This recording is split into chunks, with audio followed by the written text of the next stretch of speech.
Hello students, इस video में आज हम कर रहे हैं एक्सरसाइज 1.3 में क्वेश्चन नंबर 2 और 10।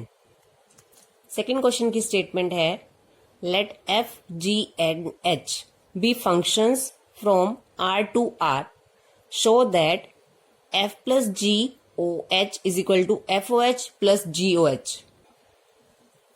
इसे अब मुझे real number to real number के लिए प्रूव करना है कि ये ट्रू है। L H S is equal to R H S. तो हम यहाँ पे कोई रियल नंबर में से एक पॉइंट ले लेते हैं एक्स। एक्स के लिए इस फंक्शन को अप्लाई करते हैं। एल एच एस में हम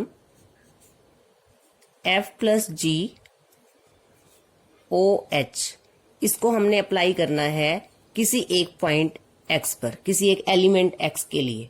तो अप्लाई करेंगे। अब हमने ये आपने पढ़ा हुआ कंपोजिट फंक्शन कि अगर ये होता है जी ओ एफ, अगर हम ये एक्स पे लगाते हैं तो सबसे पहले क्या फंक्शन अप्लाई होता है एफ, बाद में जी। तो इसको हम कैसे लिखते हैं जी ऑफ एफ एक्स। पहले एफ एक्स अप्लाई होगा, उसके बाद ये जो है इस पे जी फंक्शन अप्लाई होगा, यानी कि g y. F x means y, तो जी वाई ये अप्लाई होगा। तो इसी तरह से पहले हमारे पास क्या अप्लाई होगा, एच अप्लाई होगा, उसके बाद एफ प्लस जी अप्लाई होगा। तो पहले एच अप्लाई करेंगे तो ये आ जाएगा एफ प्लस जी, इसी तरह से एफ एक्स, तो यहां हो जाएगा एच एक्स। अब क्या अप्लाई होगा, एफ के साथ पहले एच एक्स और जी के साथ एच एक्स। एफ के साथ जब एच एक्स अप्लाई होगा तो इसे कैसे लिखेंगे, एफ के साथ एच एक्स प्लस जी के साथ एच एक्स। और अगर इसे रिवर्स करें कि इसको अगर वापस ऐसे लिखना है कि यहाँ पे एफ है, एच एक्स है, तो उसे क्या पढ़ा जाता है F O H x point पे, plus g of H x क्या होता है जी ओ एच एक्स पॉइंट के लिए। और इसे ऐसे भी लिखा जा सकता है F O h plus g O H. किस पॉइंट की बात कर रहे हैं हम, एक्स पॉइंट की बात कर रहे हैं। तो एक्स पॉइंट के लिए हमने यहाँ पे प्रूव किया है कि F plus g O H x point के लिए F O h plus g O H x point के बराबर होता है। तो अगर ये एक पॉइंट के लिए इक्वल है तो ये सारे के सारे डोमेन के लिए भी इक्वल होगा। तो यहां लिखेंगे this implies f plus g O h is equal to f O h plus g O h, hence proved.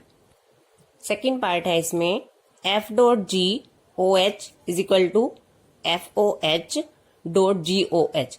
उसी तरह से एल एच एस से हम एक एलिमेंट लेंगे डोमेन में से आर, उसके लिए अप्लाई करेंगे f dot g O H किसी एक पॉइंट एक्स के लिए। उसी तरह से अब पहले एच फंक्शन अप्लाई होगा, तो एफ डॉट जी जब एच फंक्शन एक्स पे अप्लाई होगा तो ये बन जाएगा एच एक्स। अब एफ के साथ एच एक्स अप्लाई होगा, एफ एच एक्स, और जी के साथ एच एक्स अप्लाई होगा। एफ ऑफ एच एक्स क्या होता है F O H X into G H x क्या होता है जी ओ एच इंटू एक्स। तो इसे कैसे लिखेंगे एफ ओ एच इंटू जी ओ एच किसी एक पॉइंट एक्स के लिए। तो जब किसी एक पॉइंट के लिए है देयरफॉर एफ डॉट जी जो हमें प्रूव करना था ओ एच किसके इक्वल हो जाएगा एफ ओ एच इंटू जी ओ h, hence proved. 10th question है गिवन है f is an invertible function. अगर फंक्शन इन्वर्टिबल है तो उसका इनवर्स एग्जिस्ट करेगा। यहां इस क्वेश्चन में प्रूव करना है एफ हैज यूनिक इनवर्स, कि उसका इनवर्स तो है लेकिन ये प्रूव करना है कि उसका यूनिक इनवर्स है। तो एफ एक फंक्शन है, इन्वर्टिबल है, तो हमने यहाँ पे एक फंक्शन लिया है एफ। वो फंक्शन एक सेट एक्स से वाई पर है और यहाँ पे हमने प्रूव करना है इसका यूनिक इनवर्स है। अब इन्वर्टिबल है तो इनवर्स तो एग्जिस्ट करेगा। F x to y is an invertible function. अब हम मान लेते हैं अगर पॉसिबल है, लेट इफ पॉसिबल, कि इसके दो इनवर्स हैं। G and H are two inverse of function f। एक फंक्शन f है, वो इन्वर्टिबल है, उसका इन्वर्स तो एग्जिस्ट करता है, तो हमने यहाँ पे माना कि g और h इस फंक्शन के दो इन्वर्स हैं। अब यूनिक इन्वर्स का मतलब मुझे इस क्वेश्चन में प्रूव करना है कि g और h इक्वल है। g और h दोनों इन्वर्स हैं, तो हमें ये पता है कि f फंक्शन x से y पर है, तो g अगर उसका इन्वर्स है तो g फंक्शन कहाँ पर होगा? g फंक्शन कहाँ से कहाँ होगा? y से x पर। और इसी तरह से h भी जो है इन्वर्स है, तो उस फंक्शन कहाँ से कहाँ होगा? y से x पर। जब एक फंक्शन f x से y पर होता है और उसका इन्वर्स एग्जिस्ट करता है, तो जो इन्वर्स होता है वो फंक्शन y से x पर होगा, तो ये फंक्शन y से x पर होगा। h भी इसका इन्वर्स है, तो ये फंक्शन भी y से x पर होगा। अब हम यहाँ पर सेट लेते हैं x और y। सेट है हमारे पास, ये x सेट है, ये y सेट है। इस x सेट में कोई एक एलिमेंट है x, y सेट में कोई एक एलिमेंट है y। अब f जो है इन्वर्टिबल है, इन्वर्टिबल का मतलब फंक्शन 1 1 भी है, ऑन 2 भी है। इन्वर्टिबल फंक्शन जो होता है वो 1 1 भी है, ऑन 2 भी है। 1 1 है तो इसका मतलब यहाँ पे हर एलिमेंट की एक डिफरेंट इमेज है, 1 1 है फंक्शन। और फंक्शन ऑन 2 है, इसका मतलब हर y की यहाँ पर प्री इमेज है, यहाँ पे कोई भी एलिमेंट खाली नहीं है, हर एलिमेंट की प्री इमेज है x में। यहाँ पे हर एलिमेंट की डिफरेंट इमेज है और यहाँ पे हर एलिमेंट की एक प्री इमेज है x सेट में। तो हम यहाँ बताएंगे f is invertible, hence f is 1 1 and on 2।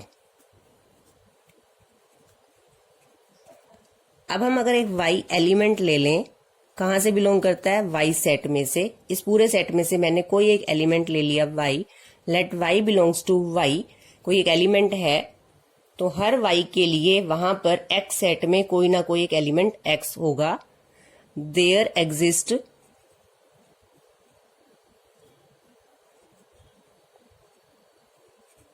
x belongs to x such that f x is equal to y, कि हर एलिमेंट y की जो है एक प्री इमेज x है और x एलिमेंट पे जब फंक्शन अप्लाई होगा तो वहां पे एक इमेज है उसकी y। अब g जो है इस फंक्शन का इनवर्स है, यहां पे हम लिखेंगे now g is inverse of f, hence अगर हम g फंक्शन y पर लगाएंगे तो क्या आएगा? x, क्योंकि इस एलिमेंट की प्री इमेज x है। जब हम y पर फंक्शन g अप्लाई करेंगे तो g of y is equal to x आएगा। और इसी तरह से h भी इनवर्स है फंक्शन f का, तो यहां से भी अगर हम h फंक्शन y पे अप्लाई करेंगे तो क्या आएगा? x, क्योंकि g और जो h फंक्शन है वो कहां से है? y से x पर, y से x पर है। और क्योंकि फंक्शन 1 1 ऑन 2 है तो हर y की यहाँ पर एक प्री इमेज है और x की यहाँ पर एक डिफरेंट इमेज है, यानी x की एक इमेज y है। तो g को जब मैं y पे अप्लाई करूंगी तो क्या आएगा? x। h को जब y पे अप्लाई करेंगे तो भी क्या आएगा? x। तो फ्रॉम 1 and 2 gy भी x के इक्वल है, hy भी x के इक्वल है, therefore gy is equal to hy, gy is equal to hy। तो हमने यहाँ पर एक y एलिमेंट जो y सेट में बिलोंग करता था उसके लिए प्रूव कर दिया कि gy और hy इक्वल है। तो हम ये भी कह सकते हैं कि जो g y और hy है वो हर एलिमेंट के लिए इक्वल होंगे, क्योंकि हमने y एक एलिमेंट एक सेट में से लिया था। For all y belongs to y, बाकी सभी y के लिए भी ये ट्रू होगा, gy is equal to hy, यानी कि पूरे y सेट के लिए ट्रू हो गया कि gy और hy इक्वल है। This implies g is equal to h। इसका मतलब क्या हुआ कि जो f फंक्शन है जो इन्वर्टिबल है उसकी एक यूनिक इनवर्स होगी, hence f has unique inverse.